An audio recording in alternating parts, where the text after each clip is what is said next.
কয় বছর বা যুগের পর যুগ। আপনারা যারা আছেন 40 বছর কাজ করছেন, 10 বছর কাজ করছেন, 20 বছর কাজ করছেন, 15 বছর কাজ করছেন এবং রাষ্ট্রীয় প্রতিষ্ঠানে সেবা দিচ্ছেন, রাষ্ট্র কি আপনাকে সাময়িক শ্রমিক হিসাবে ট্যাগ লাগাতে পারে? দেখুন, আমরা এই দেশের নাগরিক, একটি স্বাধীন দেশের নাগরিক এবং সরকারি প্রতিষ্ঠানে আপনি সেবা দেন। সরকার সাধারণ মানুষের রাজস্ব থেকে আপনাদেরকে সেবা মূল্য দিয়ে থাকেন। সেখানে দীর্ঘদিন কাজ করার পরে যদি আপনাদেরকে বলা হয় সাময়িক শ্রমিক, আপনি 22 দিনের বেশি যেতে পারবেন না।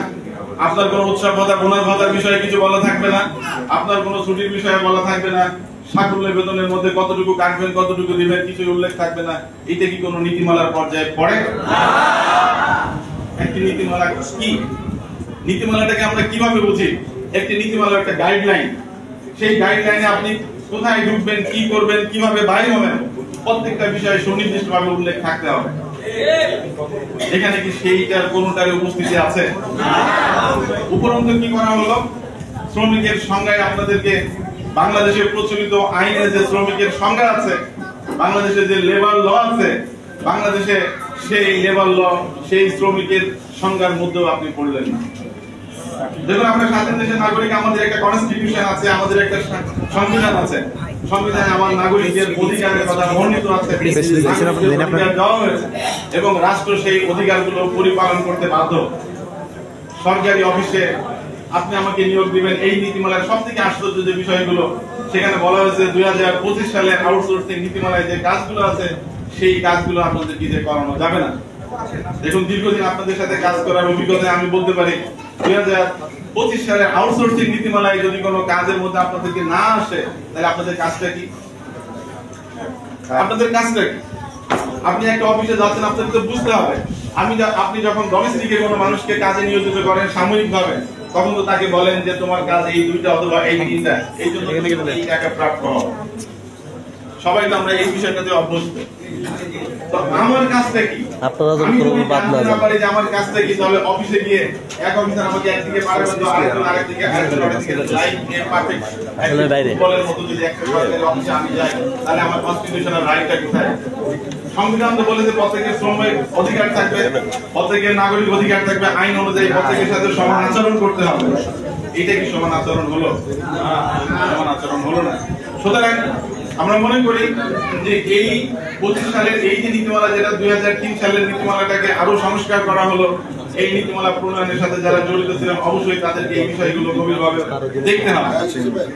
এবং এখানে যে ইনকনসিস্টেন্সি যেটা আছে, অপ্রাসঙ্গিকতা যেটা আছে, এবং যেখানে বিভিন্ন ভাবে যেগুলো উল্লেখ করা হয়নি সেগুলো স্পেসিফিক করতে হবে। অবশ্যই একটা মানুষের বেতন, বোনাস পাওয়ার অধিকার একটা মানুষের একটা ফান্ডামেন্টাল রাইটস এর মধ্যেই পড়ে। এটা যদি না করা হয়, একই অফিসে আপনি যেভাবে অ্যাপয়েন্ট করুন না কেন, আপনি সাময়িক বলুন, নো পে বেসিস করুন, আপনি আউটসোর্সিং বেসিস করুন, যেভাবেই করুন না কেন, আমি তো একটা সরকারি অফিসে সরকারি সেবা দিয়ে যাচ্ছি এবং রাজস্ব থেকে আমার বেতন দেওয়া হচ্ছে, তাহলে কেন আমার সাথে এই বৈষম্য? সুতরাং আমরা অবশ্যই চাইবো আজকের এই সংবাদ সম্মেলন থেকে অবশ্যই আমাদের আরো আলোচনা হবে, তখন আমরা ডিটেইলস বলবো। আমরা একটা বিষয় আমাদের প্রধান অতিথির কাছ থেকে আমরা একটা বিষয় অ্যাসিওরেন্স চাইবো যে এই সাধারণ অবহেলিত যে মানুষগুলো যাদের আইনি অধিকার নেওয়ার পথটাও এই নীতিমালায় বন্ধ করে দেওয়া হয়েছে, কারণ তাদের প্রতি শ্রম আইন প্রযোজ্য হবে না। আচ্ছা বলুন তো, আপনার প্রতি যদি শ্রম আইন প্রযোজ্য না হন, একজন আইনজীবী হিসাবে আমি আপনাকে বলতে পারি, আপনাকে কি আমি কোথায় এগিয়ে দাও? আদালতে গেলে বলবে যে এই দেখেন সরকার তো বলছে আপনারা এই জায়গায় নাই। দেশের এপেক্স কোর্টে গিয়ে যদি বলা হয়, তাহলে বলে আপনাকে কোথাও নাই, এদিকেও নাই, ওদিকেই নাই, কই যাবেন? তাহলে আমার যাওয়ার জায়গাটা কোথায়? আমি কি নাগরিক? এই দেশ গঠনে আমারও ভূমিকা আছে। আমি তো কোনো প্রাইভেট প্রতিষ্ঠানে কাজ করছি না।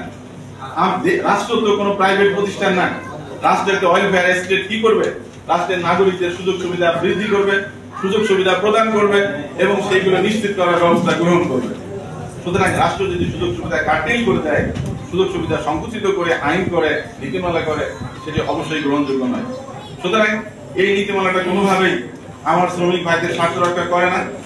অনতিবিলম্বে এই নীতিমালাটি সংশোধন করে তাদেরকে, একটা সাময়িক শ্রমিক যদি 10 বছর কাজ করে, আমার একজন মহিলা শ্রমিক যদি একটা অফিসে 5 বছর কাজ করে, আপনি দেখেন তার একটা মাতৃত্বকালীন ছুটি পাওয়ার রাইট, এটা কিন্তু চলে আসে। এই রাইটে কোনোভাবে কাটেল করতে পারেন না। এমন তো না যে আপনি আজকে করলেন কালকে আর নাই। সুতরাং এই অধিকারটা দিতে হবে, তার বেতন বোনাসের অধিকারটা দিতে হবে, কারণ তাকে চলতে হবে এই দেশে। আপনি একটা অফিসে দিচ্ছেন, সেখানে চরম বৈষম্য, এগুলো মানা যায় না। তো এই বিষয়গুলো অবশ্যই নিশ্চিত করবেন। সাথে সাথে শ্রমিকের যে অধিকার এবং আইনি প্রতিকার পর অধিকার, সেটা ফিরিয়ে দেবেন। এই বিষয়গুলো নিশ্চিত করে অতএব আমরা মনে করি যে এই আইনটা বা এই নীতিমালাটা সংশোধন হয়ে পরিপূর্ণভাবে একটা নীতিমালা আমাদের সঙ্গে আসবে এবং আমরা সেই সুফলটা এক রাষ্ট্রের নাগরিক হিসাবে আপনারা ভোগ করতে পারবেন। এবং আইনি প্রতিকার দেখুন, আউটসোর্সিং নীতিমালায় যে 45 দিন করা হয়েছে। আচ্ছা আপনি বলুন তো, সরকারি একজন কর্মকর্তা কর্মচারী যেন মহিলা আছেন, উনি 10 মাসে একটি সন্তান যদি জন্ম দেন, আমার প্রাইভেট প্রতিষ্ঠানে আমরা যারা কাজ করি আমাদের কি 5 মাসে জন্ম দিতে হয়? বলেন এই বৈষম্য এটা কি প্রাকৃতিক কিভাবে হয়, কোন মাথা থেকে আসে?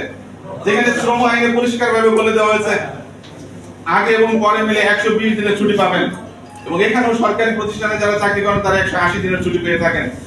120 দিনের ছুটিটা তো আপনাদের প্রতিও প্রযোজ্য, তাহলে কেন আইন দ্বারা এটাকে 45 দিন, কোন আইনে কোন যুক্তিতে করা হলো?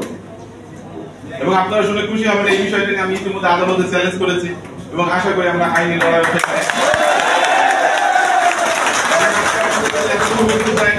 যে অবশ্যই আপনাদের কোম্পানিটাও বাতিল করতে হবে। এটা যে একটা দ্বিতীয় পক্ষকে, আচ্ছা আপনারা বলেন আমাদের দেশের অবস্থা কি এতই আমরা আপগ্রেড হয়ে গেছি? আমাদের দেশের কর্মক্ষম মানুষের সংখ্যা কি এতই কমে গেছে? আমাদের দেশের বেকারত্বের সংখ্যা কি এতই কমে গেছে যে সরকার যদি কোনো প্রতিষ্ঠানে কাউকে নিয়োগ দিতে চায় তাহলে তৃতীয় একজন ব্রোকারকে দায়িত্ব দিতে হয়? এটা কি রিক্রুটিং এজেন্সি? সরকার আমাদের দিয়ে দোকান করতেছে। এটা কি রিক্রুটিং এজেন্সিকে বসিয়ে দেওয়া হয় যে আমার অফিসে আমার